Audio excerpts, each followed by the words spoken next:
Peach's Sichuan pork ragu recipe from their Asian cookbook, which I love. And I thought, hey, could I make this recipe vegetarian and have it taste just as good? You guys know I can. So let's head over to the kitchen and then let's get started.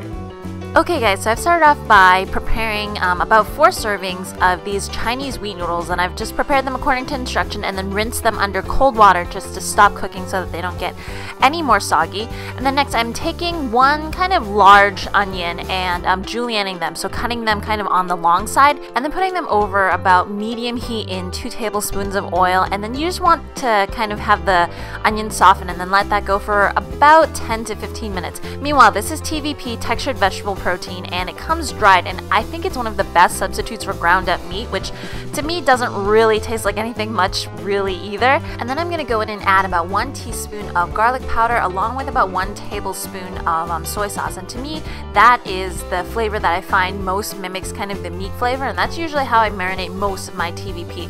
So to that, 1.5 cups of water, doesn't have to be boiling, and then you just want to kind of swish that around and put that aside because it'll continue to kind of develop the flavors and soak in all of the flavorings that we added. So this is the part where you don't really need a mortar and pestle for this. I was just a little bit lazy, so I thought that I could just put everything in one thing. So in there is a tablespoon of Sichuan peppercorns, which I found was also a little too fennelly for my liking, so maybe a little bit less. To that, a teaspoon of the Korean chili peppers, a tablespoon of sugar, which I replaced with stevia. You want to go in with about a tablespoon of garlic, and what I just showed was the gochujang, which is a little bit spicy for me. The recipe calls for 2 tablespoons, but what I'm going to do is I'm going to kind of mix another bean paste that's not as spicy in there, so a tablespoon and a tablespoon of each, and then followed by that a tablespoon of soy sauce as well, and I'm just going to kind of grind that away. Normally it just calls for chopped up garlic, and then you can actually just blend the rest of it in, you know, a pepper mill with the Sichuan peppercorns, and then kind of put everything together at the end. A warning about the Sichuan peppercorns though is you do have to grind it quite finely because it can get quite gritty and almost sandy. I mean, I would almost put it through a sieve just to make sure that you just get out, you know, the very fine pieces. So to that, a 1/4 cup of water, and then that just really gets the sauce going, and you can scrape up everything off to the sides. So this is the onions after about 15 minutes. You probably want a little less color to that, but it browned a little bit more. So I'm just going to add the TVP right in, and of course if you're going to be using pork, you have to kind of cook off the pork first, but that's the brilliance of TVP. It's going to absorb more of that onion flavor in there already. So I'm just going to kind of do this again over medium-high heat for about 2 minutes, and then I'm going to pour in my sauce, and I'm just looking for the TVP to absorb up the sauce, so that can be like 1 to 2 minutes. It's really quick.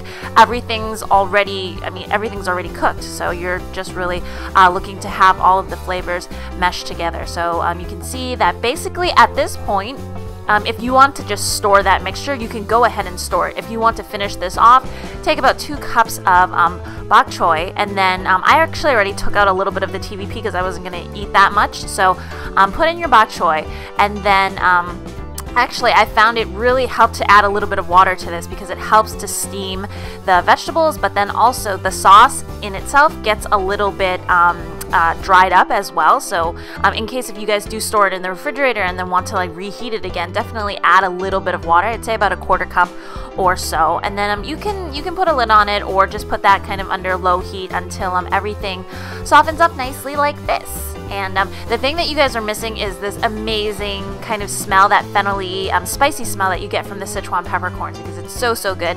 And the bok choy surprisingly is very necessary because it adds like a nice kind of vegetal crunch to what you guys have. And it's nice to add a little bit of water at the end because then you have a nice sauce going, because eventually the sauce is going to be what covers up the noodles and makes it kind of nice and moist and tasty and everything else. Anyways, I hope you guys liked my vegetarian version of the Lucky Peaches pork ragu. I think it was definitely a lot easier.